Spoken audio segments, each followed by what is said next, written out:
नमस्कार। ये कहानी उस समय की है जब गौतम बुद्ध हर जगह विचरण करके अपने शिष्यों को, अपने बंधुओं को विचार विमर्श किया करते थे, ज्ञान की बातें बताया करते थे।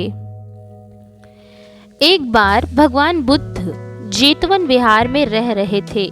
भिक्षु चक्षुपाल भगवान से मिलने के लिए आते हैं। उनके आगमन के साथ उनकी दिनचर्या, व्यवहार और गुणों की भी चर्चा हुई। भिक्षु चक्षुपाल अंधे थे। एक दिन बिहार के कुछ भिक्षुओं ने कुछ मरे हुए कीड़ों को चक्षुपाल की कुटी के बाहर पाया और उन्होंने चक्षुपाल की निंदा करनी शुरू कर दी। उन्होंने इन जीवित प्राणियों की हत्या की, ऐसा कहने लगे।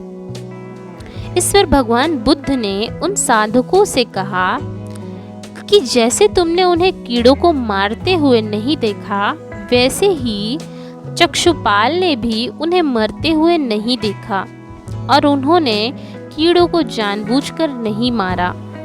इसलिए उनकी भर्त्सना बंद करो, अर्थात उनकी बुराई करना बंद करो।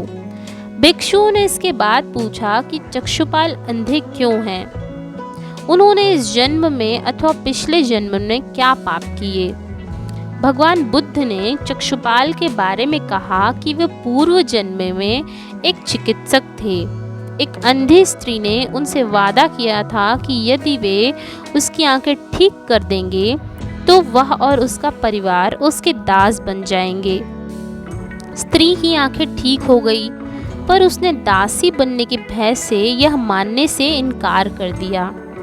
चिकित्सक को तो पता ही था कि स्त्री की आंखें ठीक हो गई हैं। वह झूठ बोल रही है। उसे सबक सिखाने के लिए या बदला लेने के लिए चक्षुपाल ने दूसरी दवा दी। उस दवा से महिला फिर अंधी हो गई। वह कितना ही रोई पीटी, लेकिन चक्षुपाल जरा भी नहीं पसीजा। इस पाप के फलस्वरूप अगले जन्म में चिकित्सक को अंधा बनना पड़ा। अर्थात ये कहानी हमें ये सिखाती है कि जो हमारे कर्म हैं, चाहे वो हम इस जन्म में कर रहे हों या फिर पिछले जन्म में, उसका फल हमें कभी ना कभी ज़रूर मिलता है। कर्म हमेशा अच्छे करने चाहिए, और यदि आप अच्छे नहीं कर रहे हैं तो हमेशा उत्साहवर्धित रहिए कि हम जो कर रहे हैं उसके फल को प्राप्त करने के लिए हम तैयार हैं। एक अच्छे विचार के साथ कहानी की समाप्ति।